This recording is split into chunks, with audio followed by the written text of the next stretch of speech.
사랑이 많으신 하나님 아버지 감사합니다. 우리 정미애 성도님, 하나님이 타지에서 신앙생활 잘 하게 하시다가 또 이곳으로 이사와 함께 예배할 수 있는 복 주시니 감사합니다.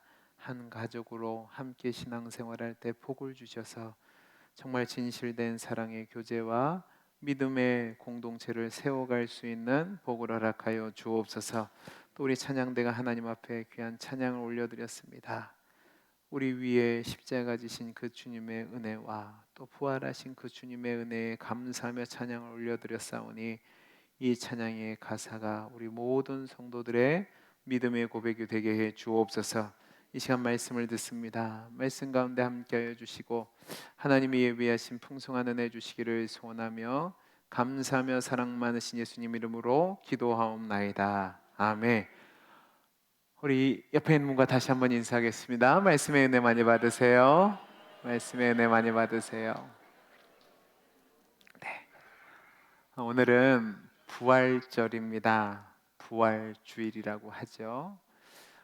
성경에 보면 많은 이적들이 기록되어 있는데 가장 대표적이고 큰 이적을 이야기하라면 구약에서는 하나님이 말씀으로 천지를 창조하신 사건이고, 신약에서는 예수님이 동정녀에게 잉태하신 뒤에 예수님이 33년간의 삶을 사시다가 십자가를 지시고 죽으신 것으로 끝난 것이 아니라 가장 먼저 부활하신 사건일 겁니다. 우리가 이 기적이라고 하는 것은 일상적으로 일어나지 않기 때문에 기적이라고 하죠. 그래서 사람들은 기적을 초자연적인 사건이라고 말합니다. 인간의 이성과 상식과 경험으로는 이해할 수 없고 오직 믿음으로만 이해할 수 있습니다. 이 창조와 부활은 오직 기독교만이 독자적으로 선포하는 핵심 진리로서 저는 이 창조와 부활을 믿는다면 성경에 나오는 모든 기적을 믿을 수 있다라고 생각이 됩니다. 그러면 이제 질문, 여러분들은 이 두 사실을 믿으십니까? 네. 아멘 하시는 분도 있고 아멘을 해야겠는데 아멘이 안 되는 분들도 있을 겁니다. 오늘 특별히 부활주일이기 때문에 집안 식구들의 성화에 의해서 이 마지못해 나오신 분들도 있을 거고, 또 습관을 따라 교회에 나오신 분들도 계실 거고, 또 예수님에 대해서 성경을 읽어봐서 예수님이 좋다, 예수님의 말씀이 좋다라고는 하지만 아직 예수님의 그 부활에 대해서 믿어지지 않는 분들 계실 겁니다. 저는 그분들이 오늘 이 말씀을 통해서 하나님이 주신 은혜로 그 부활의 사실이, 그 부활의 은혜가 믿어지고 또 그 감격과 감사 속에서 여러분이 살아갈 수 있기를 바랍니다.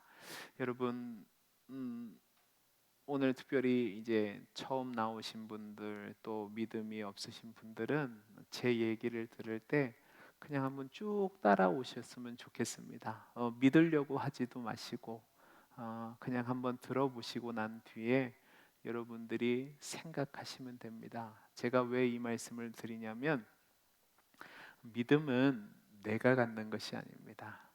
우리 주변을 보면 신앙생활 막 처음에 열심히 하겠다고 해요. 근데 시간이 지나면 이게 시들시들해져요. 그러면 이게 마음속으로 이런 생각이 듭니다. 내가 잘못됐나? 기독교 신앙이 잘못됐나? 아니요, 당연한 과정입니다. 여러분, 제가 질문해 볼게요. 여러분 매일 하루 세끼 뭐 드시죠? 밥 드시죠? 그죠? 대답을 해서, 제가 어려운 질문 하지 않습니다. 밥을 드시죠, 그죠? 근데 밥 먹을 때마다 감격하시는 분, 와, 오늘도 밥을 먹는다, 행복하다, 어쩔 줄 모르겠다, 눈물을 흘리시는 분 아닐걸요? 저희 어머니한테 이제 가끔 전화하다 보면 이런 말씀을 하세요. 야, 힘들어 죽겠대요. 왜요? 밥 먹기가 싫대요. 밥하기도 싫고 밥 먹기도 싫고 그렇대요. 그래도 제가 그러죠. 엄마, 밥을 먹어야 돼요. 그래야 살아요. 야, 70년 동안 밥을 하고 먹었는데 뭘 그렇게 알약 하나만 나오면 좋겠대요. 이 얘기가 뭔지 아세요? 그러니까 밥이 늘 있으니까 이게 다가오지 않아요. 그런데 여러분, 3일만 굶어 보십시오. 3일만 굶었다 밥을 먹으면 밥이 맛있습니다. 제가 얘기한 얘기를 이해하시겠죠? 그래서 여러분들 오늘 설교를 들으시면서 이걸 꼭 믿어야겠다 그러지 않으셔도 됩니다. 그냥 들어보시고 하나님이 주신 은혜로 받아들이셨으면 좋겠습니다. 제가 왜 이야기를 하냐면 세상 어느 종교도 이 부활에 대해서 이야기하지 않기 때문에 그렇습니다. 왜냐하면 죽으면 끝난다고 생각해요. 그래서 다른 믿지 않는 사람들도 기독교에 대해서, 예수님에 대해서, 예수님의 십자가에 대해서 이야기하는 것까지는 받아들인다고 얘기합니다. 그러니까 부활만 얘기하지 않으면 좋겠다라고 말하는데 아닙니다. 성경은 예수님이 십자가에서 죽으신 것으로 끝난 것이 아니라 그 죽음의 권세를 깨고 부활하셔서 부활의 산 소망이 되시고 영원한 생명을 우리에게 주셨다고 말씀합니다. 그러니까 기독교 신앙은요, 예수님이 죽은 자 가운데서 다시 살아나심으로 절정을 이룬 부활 사건에 기초하고 있습니다. 그래서 사도행전을 보시면 성령을 받은 사도들이 가장 먼저 외쳤던 외침이 무엇이냐? 너희가 죽였던 예수 그리스도가 다시 살아나셨다는 겁니다. 그래서 부활이 없다면 기독교 신앙의 근간을 이루는 다른 모든 요소들은 아무런 가치 없는 것이 됩니다. 부활은 하나님의 승리이자 동시에 사단의 패배이며, 부활은 죽음의 패배이자 생명의 승리가 됩니다. 사람들은 죽음 이후에 대해서 모릅니다. 그래서 죽음 이후를 신비라고 얘기해요. 그리고 무지하다고 말할 수 있습니다. 어느 누구도 죽음 이후에 대해서 경험해 보는 자가 없고 아는 자가 없으니까 무지하다고 얘기하죠. 죽음이란 게 뭐죠? 죽음 전의 모습으로 돌아갈 수 없는 것이 죽음입니다. 그래서 아무도 죽음에 대해서 말할 수 없어요. 근데 우리는, 기독교는 그 죽음을 이기고 다시 살아나신 예수 그리스도를 믿는 종교입니다. 그래서 기독교에 있어서 가장 중요한 절기가 두 개로 이야기를 한다면 하나는 성탄절이고 하나는 부활절입니다. 자, 그러면 그 부활절을 우리가 기념해서 지키는데 그 부활의 의미가 무엇일까? 오늘 말씀을 통해서 은혜를 나눠보려고 합니다. 여러분, 오늘 말씀을 보시면 안식일이 지난 첫날 막달라 마리아, 야고보의 어머니 마리아, 그리고 살로메라는 이 세 여인이 십자가에서 죽으신 예수님의 몸에 향품을 바르기 위해 무덤에 갔다가 굴러진 무덤의 문을 보고 또 무덤에 있던 그 흰옷을 입은 청년과도 같은 천사를 만나 이야기를 하고 있습니다. 이 말씀에서 우리는 오늘 기독교 부활 신앙의 세 가지 특징을 이야기해 보려고 하는데, 이 말씀이 저와 여러분에게 은혜로 임하기를 바랍니다. 여러분, 기독교 부활 신앙의 첫 번째 특징은 따라해 보시기 바랍니다. 놀라움을 작아요. 놀라움을 경험하는 신앙. 경험하는 신앙. 기독교 부활 신앙은 놀라움을 경험하는 신앙입니다. 자, 우리 오늘 말씀 5절 6절 같이 한번 읽어보죠. 같이 읽어보겠습니다. 시작. 무덤에 들어가서 흰 옷을 입은 한 청년이 우편에 앉은 것을 보고 놀라매 청년이 이르되 놀라지 말라. 너희가 십자가에 못 박힌 나사렛 예수를 찾는구나. 그가 살아나셨고 여기 계시지 아니하리라. 보라 그를 두었던 곳이니라. 아멘. 여러분, 기독교 신앙은요, 신비를 경험하고 하나님의 계시를 경험하는 종교입니다. 이것이 우리로 하여금 큰 놀라움을 경험하게 합니다. 왜 놀랍냐? 그것은 인류 역사 속에서 자연적으로는 경험하지 못하는 초자연적인 거니까 낯설고 생소한 사건이기 때문에 그렇습니다. 오늘 말씀에서도 일어날 수 없는 일이 일어났습니다. 그것은 무엇이냐면 큰 돌로 막혀졌던 그 무덤이 열려져 있고, 또 흰 옷을 입은 청년이 무덤에 앉은 것을 새 여인이 본 겁니다.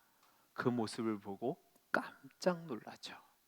근데 이 놀란 새 여인에게 이 청년이 뭐라고 얘기하냐면 놀라지 말라라고 얘기합니다. 이 놀라지 말라라는 말에는 여러 가지 의미가 담길 수 있는데, 그 중에 하나는 뭐냐면, 야, 너희가 그동안 헛된 것에 놀라고 두려워했는데 이제는 정말로 신비로운 것에 놀랄 차례다라고 말하는 겁니다. 성경을 보면 두려움에 대한 여러 가지 사건들이 있습니다. 그 중에 부활 사건과 연결시켜 보면 무덤을 지키던 병사들이 무덤의 돌이 옮겨져 있는 것을 보고 놀라서 두려워하고 도망을 가게 됩니다. 왜 도망을 가게 됐을까? 결코 가까이 할 수 없는 두려움을 느꼈기 때문에 그렇습니다. 오늘 말씀에 나오는 이 여인들도 그 빈 무덤과 굴려진 돌을 보고 이런 두려움에 휩싸였습니다. 그래서 놀랐다라는 표현을 하는데, 그 여인들에게 천사가 놀라지 말라라고 말을 합니다. 그러니까 이 여인들이 도망가는 것을 멈추고 무덤 안에 들어갈 수 있게 된 거죠.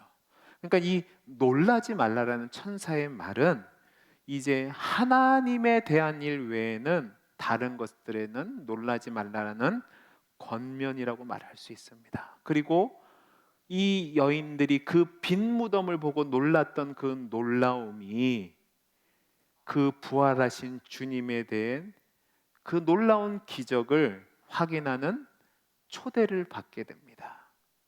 그래서 여러분, 이들이 가졌던 그 놀라움과 두려움 속에서는요, 기대와 소망과 기쁨이 함께 있었다라고 말할 수 있습니다. 왜냐하면 이 세상의 것에 대한 두려움은 우리로 하여금 좌절과 낙심과 절망을 갖게 하지만, 하나님에 대한 두려움에는 기쁨과 소망이 있기 때문에 그렇습니다. 여러분, 기독교 신앙은 하나님을 경외하는 겁니다.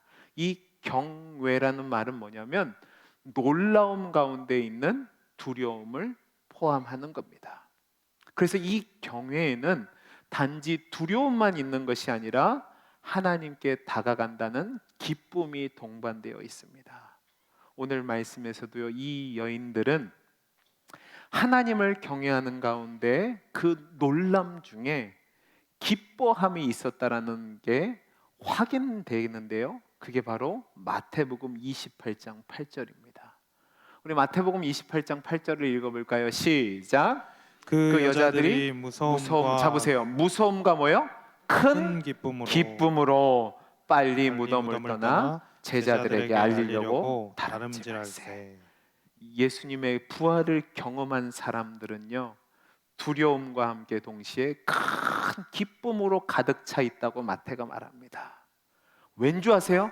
그들의 마음 안에 하나님의 계시의 말씀이 들어왔기 때문에 그렇습니다. 어떤 계시의 말씀이요? 예수님이 죽음을 넘어서서 다시 살아나셨고, 그로 말미암아 여기 계시지 않는다라는 말씀입니다. 그들은 빈 무덤을 보고 다시 살아나신 예수님에 대한 메시지를 듣자 일어날 수 없는 일이 일어났다는 사실 때문에 두려움에 찼어요. 그러나 동시에 하나님의 임재 가운데 하나님의 말씀을 들었기 때문에 기쁨으로 가득 찬 거죠.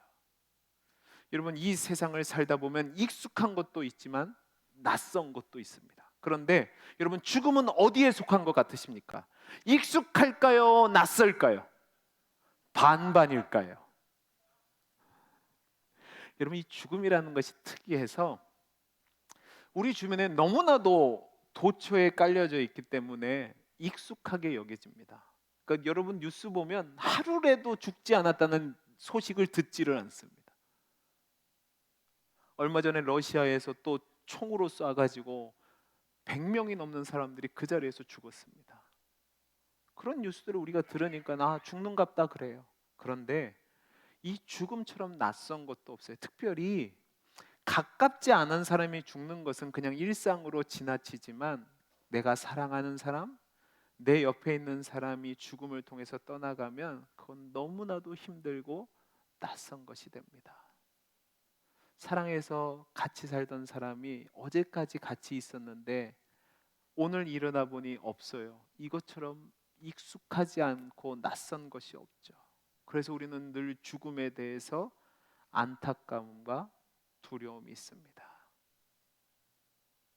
그래서 우리는 이 죽음에 대해서 낯선 채로 살아가는데 이 죽음보다 더 특이한 게 바로 부활입니다. 왜냐하면 이 세상 어디에도 어느 누구도 부활을 경험한 사람이 없기 때문에 그렇습니다.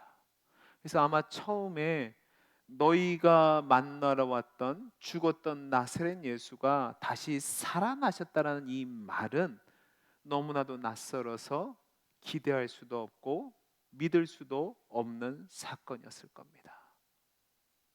하지만 죽을 수밖에 없는 인간에게 이 부활은 영원한 생명과 그 다음에 하나님과 함께 할 수 있다는 그 소망이 있기 때문에 기대하던 사건이었을 겁니다. 이 부활은 하나님의 계시적인 사건이라고 하는데 왜 계시라고 이야기하냐면 이 세상에선 일어나지 않고 하나님에게로부터 온 것이기 때문에 그렇습니다. 그러니까 이 부활하셨다는 소식을 들은 이 여인들은 이전에 경험하지 못한 것 때문에 익숙하지 않은 것 때문에 낯선 것 때문에 놀라움이 있었어요. 동시에 그 놀라움으로 인한 두려움에만 있는 것이 아니라 소망했던 것이 이루어졌다는 기쁨으로 가득 찬 겁니다. 저는 오늘 이 자리에 예배에 참석하신 우리 모든 성도님들에게 개인적으로 이 예수님의 부활 사건을 경험하는 은혜가 임하기를 간절히 소원합니다. 여러분, 교회가 말하니까 성경에서 그렇다고 하니까 목사가 저렇게 떠드니까 그런갑다라고 생각하지 마시고 정말로 여러분들에게 개인적으로 예수님의 부활이 경험되어지고 믿어질 수 있기를 간절히 소원합니다. 그 놀라움이, 그 기쁨이 있을 때에 우리 신앙이 진정으로 살아있고 역동적인 힘을 발휘하게 되기 때문에 그렇습니다. 오늘 이 아침에 계신 우리 모든 성도님들이 그 부활의 낯설미, 놀라움으로 다가오고 그 놀라움 가운데 하나님이 주신 기쁨으로 가득 찰 수 있게 되기를 간절히 소원합니다. 여러분, 두 번째로 기독교 부활 신앙의 특징은 무엇이냐면 따라해 보시기 바랍니다. 역전의 역사. 역전의 네. 역사. 기독교 부활 신앙의 특징은 역전의 역사를 경험하는 겁니다. 여러분, 역전이란 말이 뭐죠? 뒤집히는 것을 역전이라고 얘기합니다. 예, 제가 두 딸이 있는데 이제 하나는 수험생이고 하나는 고등학교 올라가요. 그래서 이제 신문에서 또 뉴스에서 하는 이런 뉴스를 외면할 수 없어서 이게 듣게 되는 게 있는데 그게 뭐냐면 얼마 전에 한 조사를 했는데 소위 스카이라고 하죠. 좋은 대학교에 들어간 학생들의 가정에 대해서 조사를 해봤더니요. 대부분 중산층 이상의 부모를 둔 자녀들이 그 대학에 갔답니다. 그리고 또 조사를 해봤는데 고등학교까지만 나온 부모님들과 대학교 이상을 나온 부모님들이 자녀를 양육할 때 학원비가 배 이상 차이가 난답니다. 그러니까 지금 이 시대는 개천에서 용난다는 말이 더 이상 일어날 수 없는 시대가 된 거예요. 줄이 있고 힘이 있고 돈이 있는 사람들이 기득권을 차지하고 있고 누리는 시대예요. 사람들이 올라가려고 하는데 웬만해서는 그런 역전이 일어나지 않는 거죠. 근데 여러분, 기독교 부활 신앙의 특징은 역전을 경험한다는 사실입니다. 잘 보세요. 하나님이 죽었던 예수 그리스도를 다시 살리셨습니다. 그러면 왜 사람들이 예수님을 죽였을까요? 하나님을 모독했기 때문에 저주를 받아 마땅하다고 생각해서 죽였습니다. 그러나 예수님이 부활하심으로 말미암아 그런 사람들의 생각을 뒤집으신 겁니다. 인간들의 죄악을 낱낱이 보여주시면서 예수님이 하나님 뜻에 순종한 하나님의 아들이시다는 사실을 보여준 것이 부활 사건입니다. 근데 여러분, 이 오늘 말씀에서도 이 역전의 은혜가 나타나 있는데 1절 2절 말씀을 볼까요? 우리 같이 한번 읽어보겠습니다. 시작. 안식일이 지남에 막달라 마리아와 야고보의 어머니 마리아와 또 살로메가 가서 예수께 바르기 위하여 향품을 사다 두었다가 안식 후 첫날 매우 일찍이 해 돋을 때에 그 무덤으로 가며. 자 보세요. 예수님을 처음 목격한 사람들이 나오는데 세 사람이에요. 누구죠? 막달라 마리아, 야고보의 어머니 마리아, 살로메. 여러분, 이 사람들의 공통점이 뭘까요? 여자입니다. 근데 여러분, 당시 유대 사회에서 여자는요, 죄송합니다만 소외되고 자격 없는 사람들이었습니다. 왜냐하면 당시 유대 사회는 전형적인 가부장 사회였기 때문에 여인들은 취급을 안 했습니다. 그래서 숫자에도 들어가지 않았던 것이 여인들인데, 놀랍게도 이렇게 소외되고 버림받은 존재인 여인들이 부활의 복음을 가장 먼저 듣게 되었습니다. 여러분, 이것은 사회적으로 볼 때 놀라운 역전의 역사입니다. 그리고 이것은 세상의 잘못된 것을 변화시키고 역전시키겠다는 하나님의 놀라운 의도가 담긴 겁니다. 성경을 주의 깊게 읽어보시면 기독교 복음의 핵심인 십자가의 죽으심과 부활에 있어서 차이점을 발견하게 됩니다. 그게 뭐냐면, 십자가의 죽으심은 모든 사람들이 공개적인 로 보는 자리에서 예수님이 십자가에 달리셨습니다. 그런데요, 부활은 신비하게 감추인 사건으로 기록되고 있습니다. 예수님이 분명히 3일 만에 부활하셨는데 그 부활하신 예수님이 누구에게나 나타나신 것이 아니에요. 예수님은 예수님을 사랑했던 사람들, 기다렸던 사람들, 또 예수님이 택한 자들에게 나타나셨습니다. 이 부분을 사도 바울이 고린도전서 15장 3절에서 8절에서 이렇게 기록하고 있는데 한번 읽어보죠. 저랑 여러분이 한 절씩 교독해 보겠습니다. 내가 받은 것을 먼저 너희에게 전하였노니 이는 성경대로 그리스도께서 우리 죄를 위하여 죽으시고 장사 지낸 바 되셨다가 성경대로 사흘 만에 다시 살아나사 게바에게 보이시고 후에 12 제자에게와 그 후에 500여 형제에게 일시에 보이셨나니 그 중에 지금까지 대다수는 살아있고 어떤 사람은 잠들었으며 그 후에 야고보에게 보이셨으며 그 후에 모든 사도에게와 맨 나중에 만삭되지 못하여 난 자 같은 내게도 보이셨느니라. 아멘.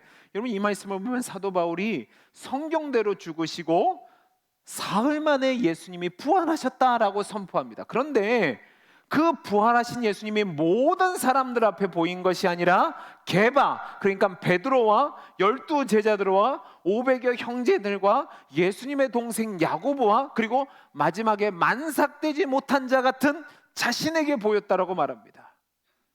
이것을 통해서 우리가 확인한 것은 무엇이냐면, 주님이 사람들의 관심을 끌기 위해서 당신의 능력을 드러내며 부활하신 사건이 아니라는 사실입니다. 오히려 소리 없이 주님이 사랑하시며 택하고 기다리던 자들에게만 보이신 거죠. 그런데 여기에 또 놀라운 특징이 있습니다. 그것은 무엇이냐면, 바울이 부활의 증인들을 이야기하는데 여자가 한 명도 없습니다.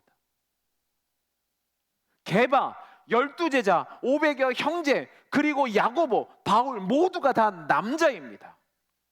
그런데 실제로는 가장 먼저 목격한 사람이 누구냐? 오늘 본문에 나오는 세 여인입니다. 베드로와 야고보와 요한이 아니라 예수님을 따랐지만 오히려 주변적이고 소외된 존재들이었던 여인에게 먼저 나타나셨다는 말입니다. 제가 말씀드렸죠. 이 여인은 당시 어느 누구도 가치 있게 여기지 않았던 인물들입니다. 동등되게 남자와 같은 신분을 누리지 못하고 인정을 받지 못했던 인물들입니다. 그런데 그들에게 먼저 나타나서 그들을 믿음의 친구로, 또 하나님 나라를 함께 세워갈 사람으로 인정하신 거예요. 이것이 세상의 원리를 역전시키시는 하나님의 의도가 담겨져 있는 겁니다. 그럼 여기서 질문입니다. 여러분, 남자와 여자의 차이가 뭔지 아세요? 예수님에게 남자 제자가 있었고 여자 제자가 있었는데 이 제자들의 차이가 뭘까요? 예수님에 대한 사랑의 차이였을까요? 예수님을 향한 기대의 차이였을까요? 저는 그게 아니라 남자와 여자라는 존재의 차이라고 생각이 됩니다. 이 남자들은요, 문제점이 있는데 이 남의 시선에 묶여서 체면을 아주 중요하게 생각합니다. 그리고 끊임없이 자신의 힘을 과시하려는 특징을 가지고 있습니다. 그래서 이런 성향을 갖고 있어서 남자들은요, 밑바닥에서부터 온전히 자신을 내려놓지 못하는 한계가 있어요. 그래서 남자들은 발동이 늦게 걸립니다. 예를 들어 볼게요. 여러분, 저는 설교를 하는데 설교를 하는 사람들, 그 다음에 강연을 하는 사람들, 그리고 개그하는 사람들 있죠. 제일 무서워하는 사람이 누군지 아세요? 중년의 남자들입니다. 왠지 아세요? 째려보고 있습니다. 아무런 반응이 없어요. 근데 이 사람들은 집에 가서 웃어요. 무슨 얘기인지 모르고 있어요 또. 근데 남자들은 한번 발동이 걸리면 누구보다 열심을 냅니다. 예수님이 이 한계를 아시고 먼저 열심이 있고 즉각적인 열정을 가지고 있는 여인들에게 나타나셔서 확인시켜 주시고 그 열정을 통해서 남자들에게 영향을 확대하신 게 아닌가라고 저는 생각합니다. 저는 이 말씀이 오늘 우리에게도 동일하게 적용된다고 하는데, 여러분, 부활의 기쁨을요, 제일 먼저 확인하고 그 기쁨을 누릴 수 있는 사람은 힘의 중심에 있는 사람들이 아닙니다. 오히려 세상에서 힘들고 어렵고 아프게 살아가는 사람들, 눈물을 흘리고 고통 중에 있는 사람들입니다. 병상에 누워서 삶의 소망이 끊어진 사람들, 하루아침에 직장에서 쫓겨나서 근거가 없이 된 사람들, 자녀들 없이 힘들게 노년을 보내는 분들, 입시와 취업에 실패한 청년들, 사업에 실패해서 엄청난 부채를 가진 사람들, 이러한 사람들에게 우리 주님이 찾아가실 것이고 그들에게 놀라운 생명의 역사, 역전의 역사의 은혜를 보여주실 겁니다. 여러분, 기독교 신앙의 역사를 보면 그 기독교의 신앙의 역사는 힘있고 능력있고 권력 있는 주류에게서 행사되어진 것이 아니라 철저하게 깨어지고 상처나고 무너져서 소망이 없는 자들에게, 그 가운데 예수님의 은혜와 사랑을 사모하는 자들에게, 그리고 있는 모습 그대로 그 부활의 능력에 참여하는 자들에게 보여지며 나타났다는 사실입니다. 저는 지금 이 자리에 예배에 임하는 우리 모든 성도들에게 이런 역전의 은혜가 임하기를 간절히 소원합니다. 만약에 여러분들의 세상에 힘과 능력과 줄과 권세가 있었다면 이 좋은 날 왜 여기 앉아 있겠어요? 여러분이 내가 잘났다고, 내가 능력이 있고 내가 부족함이 없다고 하면 왜 굳이 여기 나와서 예배를 드리겠어요? 여러분 스스로 부족하고 연약하고 모자란 것이 있어서, 문제가 있어서, 아픔이 있어서, 상처가 있어서 이 자리에 기대함으로 나왔겠죠. 그런 여러분들에게 우리 부활하신 주님이 찾아오시고 여러분을 만나 주시고 그 부활의 능력에 참여할 수 있는 복을 주셔서 그 은혜와 감격이 우리 모두에게 임할 수 있기를 간절히 소원합니다. 우리 마지막 한 가지만 더 해보죠. 기독교 부활신앙의 특징은 사명을 보여주고 사명을 경험하게 한다는 사실입니다. 자, 우리 7절 8절 말씀 같이 한번 읽어보겠습니다. 시작.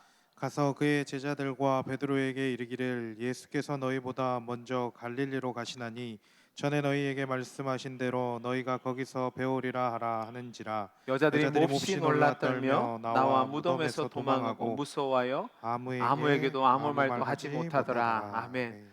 여러분, 천사가 부활의 소식을 듣게 된 여인들에게 뭐라고 얘기하냐면 베드로와 제자들에게 가서 너희보다 먼저 예수님이 갈릴리로 가실 것이니까 거기서 부활하신 예수님을 만나게 될 것이라는 소식을 전하라는 겁니다. 여러분, 지금 이 순간에 제자들은요 3년 동안 스승으로 모시고 모든 인생을 걸었던 예수님이 죽으셨다는 사실 때문에 모든 희망이 무너지고 삶의 의욕이 끊겨진 채 죽을까 두려워하는 상황 속에 있었습니다. 기대와 소망이 사라졌고 절망과 두려움만 있었죠. 그런데 부활하신 예수님은 이 여인들에게 예수님이 부활하셨다는 사실과 그들보다 먼저 갈릴리로 가시겠다는 말씀을 전하게 하심으로 그 제자들에게 포기하지 말라고 다시 시작하라고 말씀을 전하게 하십니다. 천사는 이 여자들에게 더 이상 두려워하면서 살지 말라. 너희는 가서 세상에 나가서 주저앉는 자들에게 일어섬의 희망을 주고 두려워 떠는 자들에게 용기와 담대함과 희망을 주고 죽음 앞에 겁먹는 자들에게 영원한 생명이 있음을 전해라. 너희에게 현재를 뛰어먹는 희망이 있을 것이다. 무기력하게 있지 말고 소망 중에 다시 한번 힘을 내라라는 복음을 증거하라는 사명을 주는 거죠. 여러분, 그 사명이 오늘 저와 여러분에게 주시는 사명인 줄로 믿습니다. 여러분, 오늘 이 시간 저와 여러분이 그 사망 권세를 이기시고 부활하신 예수님을 경험하게 되면, 그 놀라움과 기쁨을 경험하게 되면, 그 역전의 은혜를 경험하게 되면 우리는 삶의 밑바닥과 구렁텅이 속에서 신음하고 좌절하고 낙심하고 있는 자들에게 가만히 있을 수 없어서 다시 찾아오셔서 힘을 주시고 능력과 소망과 구원을 주시는 그 주님의 은혜를 증거하게 하시는 거죠. 여러분, 기독교는 십자가와 부활이란 두 축을 붙잡는 종교입니다. 십자가의 고난과 죽으심, 그것이 예수님의 낮아지심이라면 부활은 높아지심과 영광입니다. 십자가가 무능을 상징한다면 부활은 능력을 상징하고, 십자가가 죄악을 깨트리는 역사라면 부활은 죽음의 삶에 생명을 주는 역사입니다. 그 놀라운 은혜를 여러분 개인적으로 경험하시고 그 은혜를 증거할 수 있는 귀한 하나님의 삶이 되기를 간절히 소원합니다. 사도 바울은 로마서 8장 11절에서 이렇게 얘기합니다. 예수를 죽은 자 가운데서 살리신 이의 영이 너희 안에 거하시면 그리스도 예수를 죽은 자 가운데서 살리신 이가 너희 안에 거하시는 그의 영으로 말미암아 너희 죽을 몸도 살리시리라. 이것이 예수를 만난 모든 사람들이 증언한 복음의 내용입니다. 여러분, 세상적으로 말하면 오늘은 일요일입니다. 그런데 우리는 오늘을 로드스데이, 주일이라고 지킵니다. 왜요? 그 부활하신 주님을 나의 주님으로 모시고 그 생명이 나의 생명이 되었기 때문에 감사함으로, 감격으로, 기쁨으로 그날을 지키고 그 주일을 예배할 때마다 그 부활하신 주님을 만나고 힘을 얻고 세상으로 나아가는 거죠. 여러분의 형편이 어떻습니까? 어떤 일로 화가 나고 우울한 상황입니까? 미워하는 마음, 상처받은 마음, 좌절된 마음, 두려움과 절망 속에서 탄식하고 있습니까? 혹시 여러분 중에 믿어지지 않지만 어쩔 수 없어서 이 자리에 나온 분들이 계십니까? 지금 주님이 여러분을 초청하고 계십니다. 믿어지지 않는 것 당연한 겁니다. 믿음은 하나님의 은혜입니다. 여러분이 하실 수 있는 것이 있습니다. 나에게 그 사실이 믿어지게 하시고 그 부활의 주님이 만나지는 은혜를 달라고 기도해 보시기 바랍니다. 기도하는 것에 대해서 주님은 응답하겠다고 약속하셨거든요.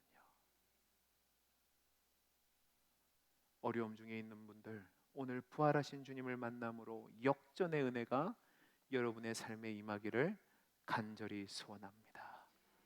그리고 거기서 멈추셔서는 안 되고 그 부활의 주님을 만난 자로서 여러분의 삶의 자리로 나아가서 소망 없는 자들에게, 탄식하는 자들에게, 절망 중에 있는 자들에게, 상처 입은 영혼들에게 그 부활의 주님을 증거하는 복된 사명을 감당하는 귀한 삶이 될 수 있기를 간절히 소원합니다.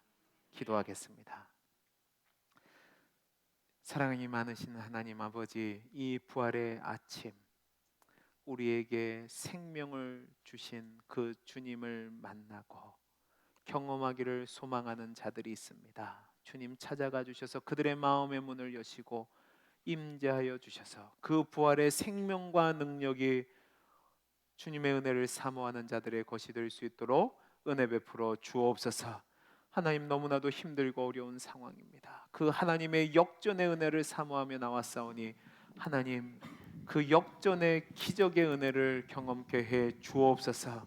그 주님을 만난 자로서 증거하며 살아가는 우리 모든 성도의 삶이 되게 해 주옵소서. 은혜 주시기를 소원하며 사랑 많으신 예수님 이름으로 기도하옵나이다. 아멘. 우리 이 시간에는